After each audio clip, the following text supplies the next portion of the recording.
As President Trump pushes to clean up our streets, our next guest is spotlighting another growing crisis, the potential rescheduling of marijuana. When addressing the issue last month, Trump made it clear he's weighing his options.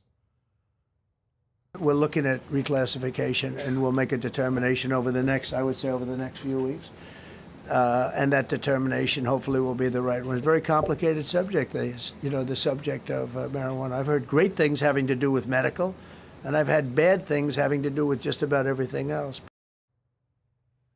Former HUD Secretary Dr. Ben Carson believes loosening the nation's marijuana restrictions will only make crime and homelessness in America's cities far worse. Dr. Carson, also a pediatric neurosurgeon who knows something about this, joins us now. Dr. Ben Carson, great to see you. My pleasure. Nice to see you again. Do you think, Dr. Carson, that your caution will prevent this from happening? Well, with a lot of things, it's just a matter of common sense. It's a matter of putting the facts on the table and then making policy decisions based on what those facts are. A University of Colorado study showed that in neighborhoods that have one marijuana dispensary, the dramatic increase in crime against property, crime against people, homelessness, a whole swath of things that you don't want to happen.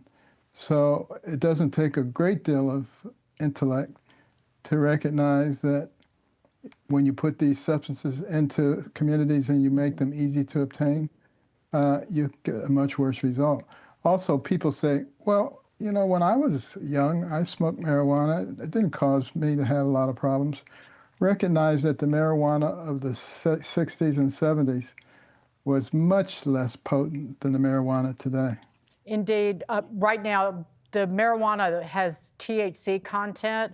This is what's seized by the DEA, 15%, up from 4% in 95. Some has 90% THC content.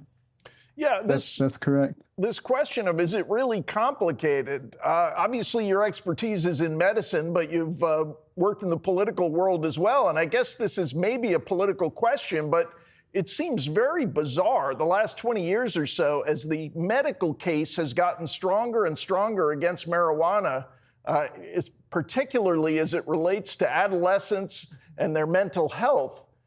How is it that politicians seem to get more and more open to the idea of embracing it, allowing it, enabling it?